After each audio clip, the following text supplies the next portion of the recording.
Scenario number 1, calm parent, good student.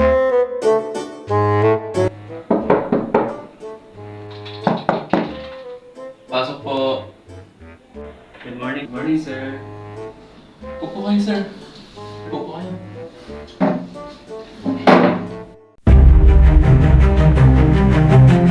Sir, about po kay Claude, kumusta naman po siya sa school?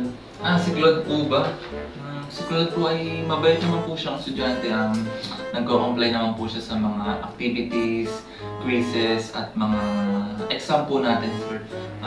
In fact, lagi po siyang ayos sa mga sir. Lagi po siyang ayos sa quizzes natin. Lagi po siyang ayos sa exam natin. Very good po siya dun, sir. Anything po ba na gusto niyo pang itanong kay Claude? Ang concern ko lang po, kumusta naman po siya sa mga kaklase niya? Nakipagkaibigan ba siya? Si Claude naman po, ayan po siguro ang tingin ko sa isa niyang dapat i-improve yung pagiging socially niya po sa mga klase niya kasi napapansin ko po si Claude, lagi po siyang mas pinipili niya po yung mag-isa. Hindi naman po pwede yun na ganun kasi kailangan po natin sa eskwelahan makipaghalubilo sa mga classmates natin para magkaroon po tayo ng bonding and at the same time magkaroon po ng kaibigan. Kasi si Claude naman po sa attendance po lagi naman po siyang napasok. Gusto ko po kayong i-acknowledge dahil doon kasi nagiging consistent po siya sa pagpasok, hindi po siya na-absent. Ni-late, wala po siyang late. Kung malate man po siya, mga 1 minute lang. Kaya ayun po ang napapansin ko Claude na yun lamang po yung pagpasok niya po ay okay naman. Ang problema lang po talaga is mas pinipili niya po yung mag-isa at yun po ang dapat niyang i-improve. Ganun po ba, sir? Sige po, sasabihin ko na lang po siya na try niya makipagkaibigan sa mga kaklase niya kasi mababait po ba mga kaklase niya?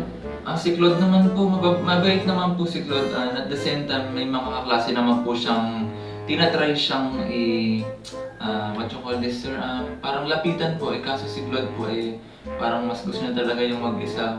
Pero naman sir, based sa experience ko naman as a teacher, namamanage naman po yan. It goes well smoothly naman po kapag tumagal pa. So, ayun lang po ang gusto kong ma-improve ni Claude. Kasi mabait po si Claude. Ang galing po niya sa klase. Ayun po ang makaka-comment ko sa kanya. Nakakatawa naman po pala yung anak ko. Yun lang po, sir. Yun lang po ba? Thank you po sa pagpunta. Thank you rin po sa pag-check na lagi kay Claude. If anything naman po na may mangyari kay Claude or parang what you call this, sir, para magkaroon po ng problema, may contact number naman po kayo dito at tatawagan mo na lang pa kayo kapag may emergency or may problema po at Claude. Yun lang po, sir. Thank you po. Thank you po. Thank you po, sir. Asahan ko po kayo kay Claude. Sige po.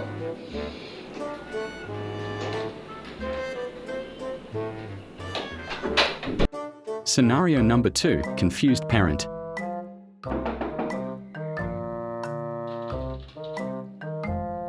Pasok po. Pasok po. Ano po mapapaglingkod sa inyo, ma'am? Mapupo kayo. Ano to, sir? Bakit ganito yung grades ng anak ko? Puro pala call. Pinapapasok ko naman siya ng maaga. Hinahatid ko siya gamit yung kotse namin. Sinusundo ko rin siya tuwing hapon. Bakit ganito? Ipaliwanag mo, sir. Ano po bang pangalan ng estudyante, ma'am? Roger, sir. Si Roger po. Si Roger po. Pansin ko nga po kay Roger, lagi po siyang, ma'am, mabababa po sa quizzes, activities, exams. Ayun po ang naghahatak sa grades, ma'am. Lagi ko rin po siyang napapansin na wala sa klase, ma'am. May mga araw po na lagi siyang absent. Sa isang linggo po siguro, malimit siyang ma-absent ng 2, 3. Napasok po ba siya, ma'am?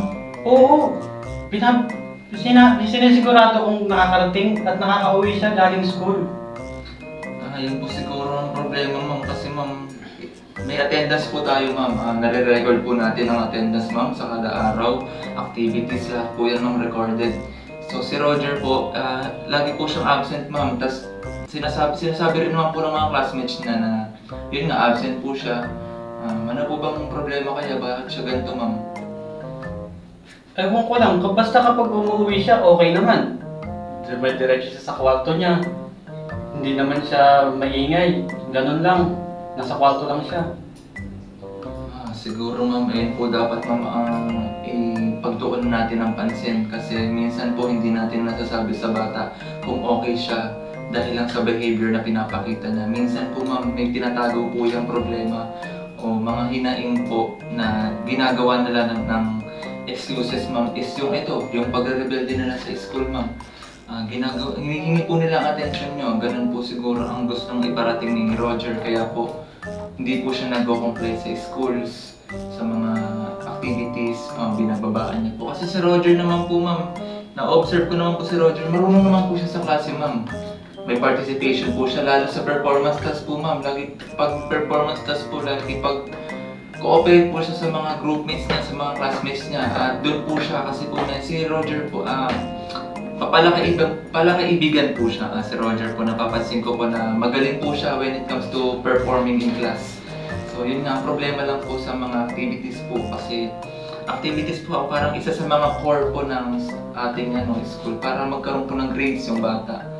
Bukod po sa performance task at yung exam po, isa po yung exam na yan sa kailangan po na i-excel ng isang bata kasi doon po kumukuha ng grades. Sa attendance naman po, isa po ring factor ang attendance kasi may grades po ang attendance ma'am. So, kailangan niyo po i-check ma'am si Roger po kung napasok po ba talaga siya. Pwede ko po makuha yung number niyo ma'am? Sige.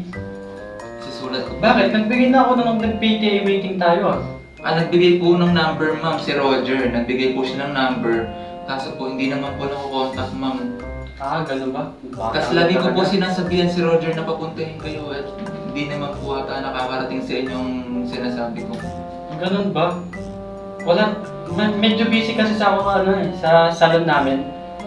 Ayun po, siguro po, isa po yun ma'am. Kailangan rin po lagi natin ng pagtuunan ng pansin ng ating anak ma'am. Kasi minsan kailangan din po nila ng atensyon. Hindi naman po sobrang atensyon. Kailangan lang po natin sila paglaanan ng oras, lalo sa pag-aaral ma'am.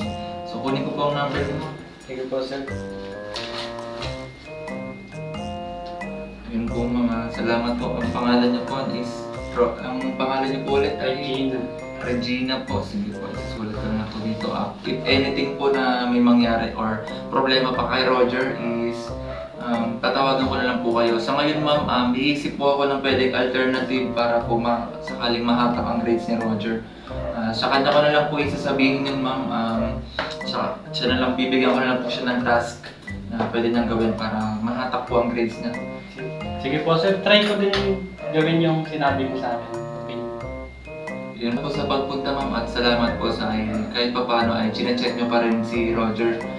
Yun lang naman po ang mahalaga dun ma'am, na makita po natin na may oras pa rin ng magulang kahit na hindi naman po lagi. Kung wala naman po kayo ma'am, kung wala naman po kayong oras ma'am, pwede naman po magpapunta ng ibang guardian ma'am. Okay lang naman po yun. Tapos yung guardian na lang po ang magda-direct ng message sa inyo ma'am. Try ko si Yaya next time. Sige po, salamat po ma'am sa pag... Thank you, sir.